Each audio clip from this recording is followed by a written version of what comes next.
Come, thou font of every blessing. Tune our hearts to sing thy grace. Streams of mercy, never ceasing, call for songs of loudest praise. Tune our hearts to sing thy grace. I love the theological imagery invoked in this hymn. God, the fount, the ever-flowing fountain of goodness, tunes our hearts to divine music. God's live-streaming grace harmonizes human souls, and our responding chorus, praise. In a world so deeply troubled by disruption and disdain for human life, we need places set aside for remembering our dismembered selves. We need trusted others who can help us tune our hearts to life's goodness by participating in worshipful acts of reunion and invoking the blessings of beloved community. Celebrating blessings is the recommended worship theme this month, and blessing is a routine part of my daily work. As a hospital chaplain, I am frequently asked to bless someone in my care. Blessing is a ritual act of beneficence. In its ritual context, the authority to administer a blessing is allotted in a variety of ways across the diverse metaphysics and the theologies of the world's many religious and cultural systems. In order to respond to the patient's requests with compassion and from a place of personal religious and spiritual integrity, I have found it necessary to give sincere thought and sustained reflection on this question of spiritual authority. And this month I mark 17 years as a hospital chaplain. This remains one of my meditations. So, with your indulgence, I'd like to offer some of the fruits of this ongoing effort. First, a little history.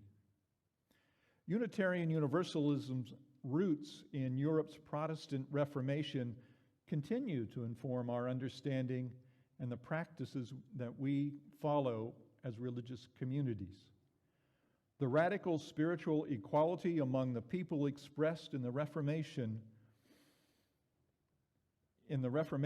doctrine of the priesthood of all believers gave central importance to the human capacity for direct experience with the holy. No priestly mediation required. God's grace tunes our hearts directly. Because the Reformation Church did not mediate between heaven and earth, the people gathered in mutual support and encouragement, with the aim of amplifying the workings of the Spirit within each person. The assembled body of faith-filled persons gave the church its religious authority. It is, in our system, a bottom-up authority, not a top-down. The will of the divine wisdom was made known through the concerted effort of mutual discernment and made manifest through the collective action of the gathered community.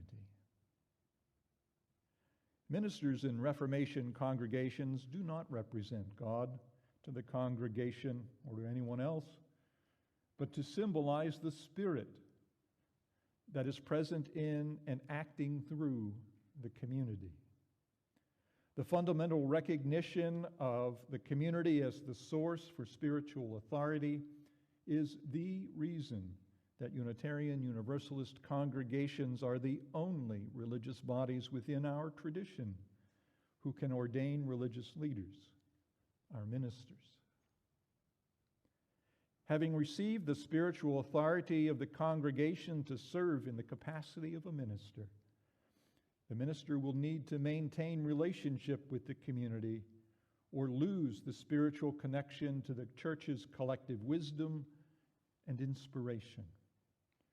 Without this mutually nurturing relationship, the disconnected minister risks falling into an unholy place, a place of spiritual isolation. For the past 2 years, this congregation has nurtured Heather, and she us, in the ways of spiritual and religious leadership, helping her to tune her heart as she helps us tune ours to the spirit of community and to participate in the ways that the Spirit is given form through this church's structures and its practices. Going forward, Heather will need to maintain spiritual community and religious practice in order that the blessings shared here will continue to call forth songs of praise. Community ministry poses some spiritual complexities for Unitarian Universalist ministers. You can imagine that it would be a tad awkward, logistically nightmarish, for this hospital chaplain to bring the congregation to the patient's bedside so that my official spiritual authority might be present. So there must be another way for us to invoke the spirit of community.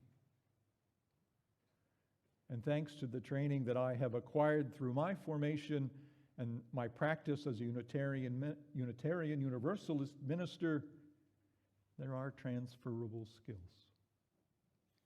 Engaging in the direct experience of the holy, wrestling with the Spirit manifesting among our congregations, has prepared me to invoke spiritual community wherever spiritually attuned hearts are gathered. Like a Unitarian Universalist congregation, the patient and family members in the room also have direct access to the divine. And we can, through the religious practice of voluntary association, enter into church-like relationship that can support and empower us in the moment. Where there is a collective will, there is a congregation. And I'm pleased to report that on a regular basis, my patients tell me, I feel like I had church today. Well, we did. We did. By what spiritual mechanism does this mystical form of church come into being? During the 40 years of wandering in the desert, the ancient Israelites would periodically stop and make camp. They would place the Ark of the Covenant containing the sacred tablets on which the 10 Commandments had been etched into a tent, so that the Spirit of God would come and dwell among them. The Rabbi Jesus, whose spiritual wisdom inspired the birth and continues to inform Christianity, taught, whenever 3 or more of you are gathered in my name, I am with you. The ancient Greeks called the land set aside for their temples Temenos. Today we might think of it as holy ground, a church, might be a tent, or a prayerful circle dedicated to the cultivation of spiritual well-being and religious growth. You're seeing the pattern here, right? You're getting this?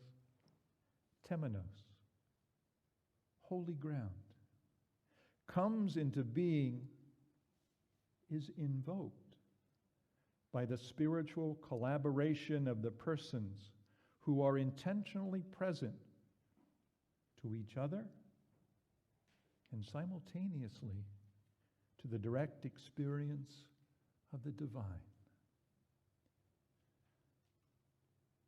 When I come to the patient's bedside, I do not have the ecclesiastical authority to bless the patient. However, together, we have the spiritual capacity to open a sacred space, a temenos, into which the holy might come and dwell among us, in which the Spirit that was in Jesus would be moving among us also. And it is here, amid the spiritual fellowship of Temenos, that we are collectively blessed, even as we are collectively blessed in this morning's worshipful gathering. And what form does this blessing take? Well, it certainly doesn't knit broken bones or cure diseases, at least not directly. But it is a balm for the spirit, the troubled heart, the tentative mind. It assures us, as Jan Richardson bears witness, this blessing wants you to know that you are not alone, never have been, never will be. You see, isolation is a spiritual disease. When we are isolated by bodily sickness, geographic location, or by the perverse workings of a racist social structure, our ability to be spiritually nourished by sharing the diverse spiritual energies of community is disrupted. And this disruption taxes our physical well-being. Restore community, and physical tasks of healing are enhanced. And there's clinical data to show that. How is the blessing invoked? In the broadest sense of the word, we pray. Sometimes the temenos, the prayerful place, will include a spoken prayer. But more importantly, it is the way we attend to one another, as well as attuning ourselves to that life of ages which continues to pour out upon us. Temenos is invoked by the quality of the relationships we form. There is no secret incantation, no exotic potion.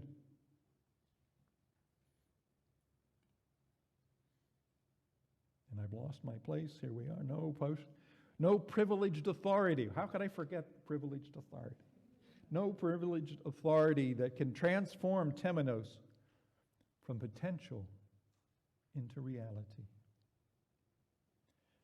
Temenos needs nothing more and nothing less than our shared love. Jan Richardson says that in the lost blessing,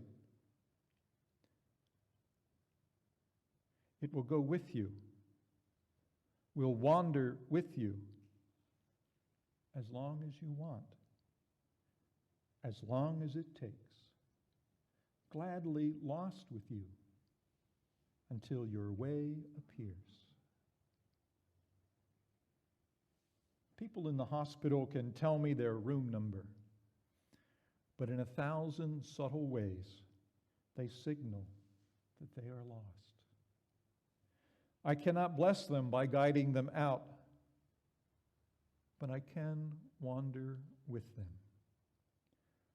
Together we can be a community lost somewhere in the middle of a medical exodus story, and maybe we can pitch a tent and pray for Temenos, the holy ground where the soft, gentle path of love appears. And what a blessing it is, and worthy of our loudest praise. May it be so.